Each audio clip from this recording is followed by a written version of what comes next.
Media briefing സാധ്യതയില്ല. കാരണം 100 metre പരിസരത്ത് മീഡിയ ബ്രീഫിംഗ് ചെയ്യാൻ കഴിയില്ല എന്നാണ് മനസ്സിലാക്കുന്നത്. ഇപ്പോൾ പോളിംഗ് ബൂത്തിലേക്ക് എത്തുകയാണ്. നമ്മുടെ പ്രതിനിധികൾ അവിടെയുണ്ട്. റിപ്പോർട്ടർ ടിവിയുടെ പ്രതിനിധികളുണ്ട്. എന്തെങ്കിലും മാധ്യമങ്ങളോട് സംസാരിക്കും. വോട്ട് ചെയ്തതിന് ശേഷമായിരിക്കും ഒരുപക്ഷെ രാഹുൽ ഗാന്ധി മാധ്യമങ്ങളെ കാണുക. ഈ തെരഞ്ഞെടുപ്പിൽ പ്രേക്ഷകർ കരുതുന്നത് പോലെ ആം ആദ്മി പാർട്ടിയും കോൺഗ്രസും വിരുദ്ധ ധ്രുവങ്ങളിലാണ്.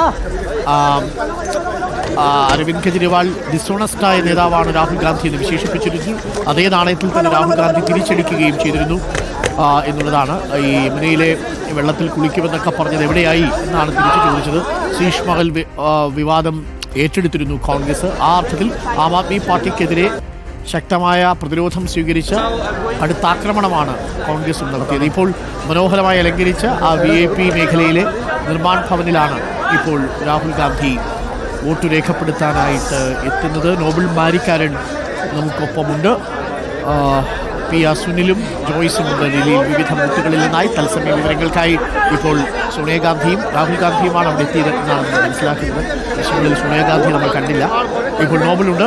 നോബൽ, സോണിയാഗാന്ധിയും രാഹുൽ ഗാന്ധിയും ഒരുമിച്ചാണോ എത്തിയത്? പ്രിയങ്കയില്ലേ?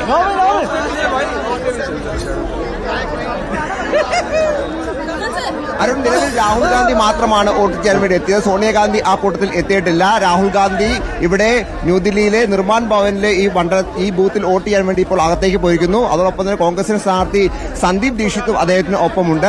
അവരാണ് ഇപ്പോൾ അകത്തേക്ക് പോയിരിക്കുന്നത്. എന്താണെങ്കിലും വലിയ സുരക്ഷാ വലയത്തിലാണ് ന്യൂദില്ലിയിലെ ഈ മണ്ഡലമുള്ളത്. പ്രത്യേകിച്ച് VIP വോട്ടർമാരെ കിട്ടുന്ന മണ്ഡലം ആയതുകൊണ്ട് തന്നെ ചെറിയ നിർദ്ദേശങ്ങളും നിബന്ധനകളൊക്കെ ഉണ്ട്. പക്ഷേ എങ്കിൽ പോലും മാധ്യമപ്രവർത്തകർക്ക് രാഹുൽ ഗാന്ധി വന്നപ്പോൾ അകത്തേക്ക് കടക്കാൻ കഴിഞ്ഞു. രാഹുൽ ഗാന്ധി ഇപ്പോൾ അകത്ത് വോട്ട് ചെയ്യാൻ വേണ്ടി പോയിരിക്കുകയാണ്. ന്യൂദില്ലി മണ്ഡലം എന്ന് പറയുന്നത് അരവിന്ദ് കെജ്രിവാൾ അടക്കമുള്ള പ്രധാനപ്പെട്ട അതോടൊപ്പം സന്ദീപ് ദീക്ഷിത്, അതോടൊപ്പം തന്നെ പർവേഷ് ശർമ്മ അടക്കമുള്ള ആളുകൾ മത്സരിക്കുന്ന പ്രധാനപ്പെട്ട മണ്ഡലങ്ങളിൽ ഒന്നാണ്. സ്വാഭാവികമായും പ്രധാനപ്പെട്ട മണ്ഡലത്തിൽ രാഹുൽ ഗാന്ധി ഇപ്പോൾ വോട്ട് ചെയ്യാൻ വേണ്ടി എത്തിയിരിക്കുന്നു. കോൺഗ്രസിനെ സംബന്ധിച്ചിടത്തോളം വലിയ തിരിച്ചുവരവ് പ്രതീക്ഷിക്കുന്ന ഒരു തെരഞ്ഞെടുപ്പാണ്. സാഹചര്യത്തിൽ അദ്ദേഹം രാവിലെ തന്നെ വോട്ട് ചെയ്യാൻ ഇപ്പോൾ എത്തിയിട്ടുണ്ട്. പ്രിയങ്കാന്തിയുടെ വോട്ട് ഈ ബൂത്തിലല്ല, അത് മറ്റൊരു ബൂത്തിലാണ്. ഇവിടെ മറ്റൊരു ബൂത്തിലാണ് പ്രിയങ്കാന്തിക്ക് വോട്ടുള്ള. പ്രിയങ്കാന്തി ഇവിടെ എന്തായാലും വോട്ട് ചെയ്യാൻ എത്തില്ല. എന്താണെങ്കിലും നിലവിൽ രാഹുൽ ഗാന്ധി വോട്ട് രേഖപ്പെടുത്തുന്നതിന് വേണ്ടി അകത്തേക്ക് പോയിരിക്കുകയാണ്. അല്പസമയത്തിന് വോട്ട് രേഖപ്പെടുത്തിയ ശേഷം രാഹുൽ പുറത്തേക്ക് വരും. എന്തായിരിക്കും രാഹുൽ പറയാൻ പോകുന്നതെന്നാണ് എല്ലാവരും ഉറ്റുനോക്കുന്നത്. രാഹുൽ ഒരു പ്രതികരണം ഇവിടെ നടത്തുമോ എന്ന കാര്യത്തിൽ ഒരു വ്യക്തതയില്ല. പക്ഷേ എങ്കിൽ പോലും കോൺഗ്രസിനെ സംബന്ധിച്ച് ഏറെ നിർണായകമായ തെരഞ്ഞെടുപ്പാണ്. ഈ തെരഞ്ഞെടുപ്പിൽ കോൺഗ്രസിനെ ഇവിടെ മുന്നിൽ നിന്ന് നയിച്ചത് രാഹുൽ ഗാന്ധിയായിരുന്നു. സ്വാഭാവികമായും അതുകൊണ്ട് തന്നെ വലിയ പ്രതീക്ഷ രാഹുൽ ഗാന്ധി അടക്കമുള്ള നേതാക്കൾക്ക് കോൺഗ്രസിൽ ഈ തവണ ഉണ്ട്. കാരണം 15 വർഷത്തിന് ശേഷം ആ നഷ്ടപ്പെട്ട പ്രതാപം തിരിച്ചു മടങ്ങിയത്. 2015 തെരഞ്ഞെടുപ്പിൽ 67 സീറ്റുകൾ ആം ആദ്മി പാർട്ടിക്ക് കിട്ടുമ്പോൾ കോൺഗ്രസിന് 0 2020 ആം ആദ്മി പാർട്ടിക്ക് 62 സീറ്റുകൾ കിട്ടുന്ന സമയത്തും കോൺഗ്രസ് 0.